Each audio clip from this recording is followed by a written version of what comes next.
get off.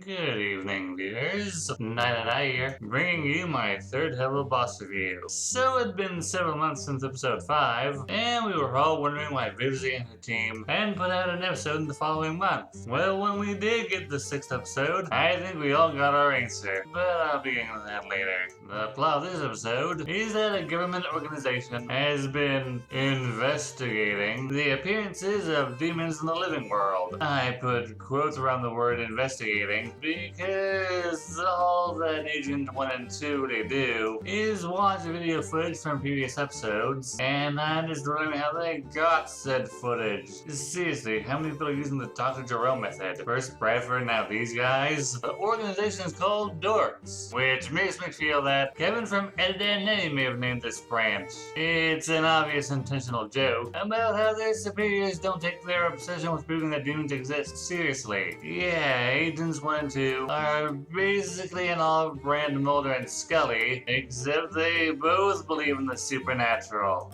Well, you could question why no one believes them, since it seems to be so often in the living room without bothering to disguise themselves. And to that I point out that humans in the series are seemingly pretty stupid. Oh my god, it's a fucking possum! Really? You look at that and think, possum? These are possums. That is something with horns and red skin, aka not a possum. 1 and 2 want to catch him to prove they aren't crackpots, and actually succeed in ambushing them when Nip is returning from what I can only assume to be a successful mission, capturing Blitz and Moxie. The pair try to interrogate the imps, but Blitz and Moxie just sort of screw around with them instead of answering their questions. You are the ones at our mercy. It's hard to resist. I'm really sorry. I mean, considering your approach thus far, you've had us tied here for what, hours? And you haven't even had us confirm what exactly we are. What are you? I'm a Virgo. Doesn't last long though. Since when 1 and 2 catch on to the little game, they raise the gas that forces the two demons to speak nothing but the truth. Just ask me something specific I wouldn't normally tell you. Okay, does Millie ever peg you? Sometimes. Wait! Ew! Fuck! Why that? I knew it. Well, your suit is tacky. Fuck! I'm sorry. How fucking dare you? You have shitty taste in music! I'm sorry! That kind of surprised me when I first watched this. Since the pilot, there's been some rather obvious animosity between Moxie and Blitz, so Blitz apologizing for anything really just felt really out of character for him. I mean, would you ever expect Blitz to apologize to anyone? Especially Moxie? People always bring up how Luna apologizing for blowing up at Blitz was a surprise, and I don't really feel the same way. Yes, the character was established as being sort of bitchy, but the apology came a bit too soon, and I'm sure I'm not the one who felt that way. This, however, had a bit of build-up because of the established relationship between Blitz and Moxie. The duo succumbed to the gas, which for some reason sends them both on a drug trip. I don't know if choose gas. Is this something that people under its influence? I can confirm that's what it feels like. And it's here we see why this episode took so long to get out. Both sequences are done in completely different art styles. Moxie finds himself in a posh yet shadowed cabaret, with Blitz playing an organ,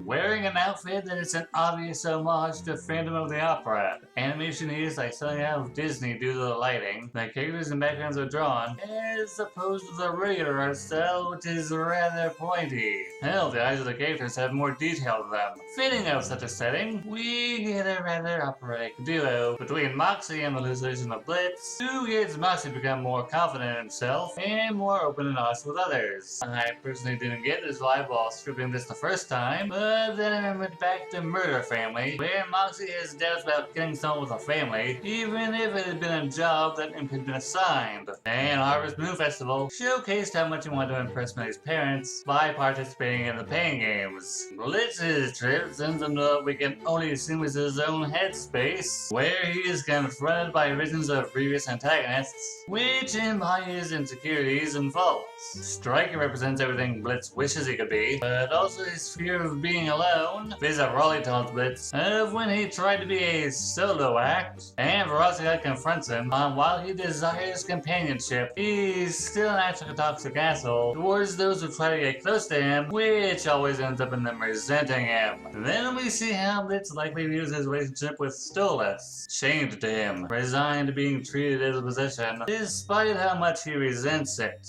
Both of the decisions are brilliantly animated and do an excellent job at contrasting each other. Moxie's is calm and poetic, which allows him to come to terms with his faults in a manner he feels comfortable with, while Blitz's is chaotic and fraught with ugly truths about himself that he tries to ignore. This segment of the episode is awesome, and I can understand why it took so long for the episode to come out, so the team could make sure it looked and sounded as close to perfect as possible. Others have speculated on whether or not Moxie and Blitz are actually talking to each other during all of this, and I think it could be 50-50. They both keep their voices in each other's trips, but speak differently from how they normally do. The Blitz and Moxie's hallucination speaking through a poetic song, and the Moxie and Blitz's hallucination speaking in a posh, staticky manner. Am I putting too much thought into this? Probably, but that's why you clicked on the video, isn't it? To listen to some losers say a whole lot while simultaneously saying very little. In any event, Blitz and Moxie come out of their trips with seemingly a better understanding of each other, may or may not carry into future episodes. After all of that, Millie and Luna burst into the interrogation room, having stormed the Dorks building and taken out most of its agents. Originally, I thought the girls needed an equal amount of screen time in this episode, but while scripting this, I realized this episode was really more about Moxie and Blitz than anything else. And while the scenes with the two ladies people in this fandom simp for aren't much, they're okay for what they are. What follows is pretty much an onslaught of Dorks agents, and again, we get to see why this episode took so long to come out. The animation is really fast-paced, and while admittedly awesome, I'm sure you could still find a few errors if you're observant enough. Despite the one-sidedness of everything, Agents 1 and 2, who have managed to escape being slaughtered, push a button that locks down the entire room and prevents him from escaping back into hell due to the red lighting, leaving the book illegible. However, their salvation comes in the form of Stolas, who takes possession of 2 and physically emerges from her in what is arguably the most horrifyingly awesome manner in the whole series. How did he know Imp needed help? It's pretty much implied that he can see wherever Blitz is and what he's doing whenever he wants. And this scene pretty much establishes that the grimoire Imp uses isn't his only means of appearing in the living world, possibly because he's so powerful. He scolds him for allowing themselves to be captured, stating that if they get in trouble, then he'll get in trouble, while also stating that immortals don't typically believe people like 1 and 2. After the demons leave, however, one reveals that despite a lot of equipment being damaged, some surviving security cameras managed to capture footage that will prove Dorks were right all along and that they aren't crazy. Some people believe that this makes Dorks an actual threat. I'm not among those people. Their agents got slaughtered by demons that are on the bottom rung of Hell's social ladder, and they practically sold themselves and still took control of a bad situation. Do you really think them trying to inhale them survive? So, was this episode worth the wait? I'd like to think so. Now, we'll just have to see what the future episodes have to bring us. Probably nothing of this quality so soon, but I guess only time will tell.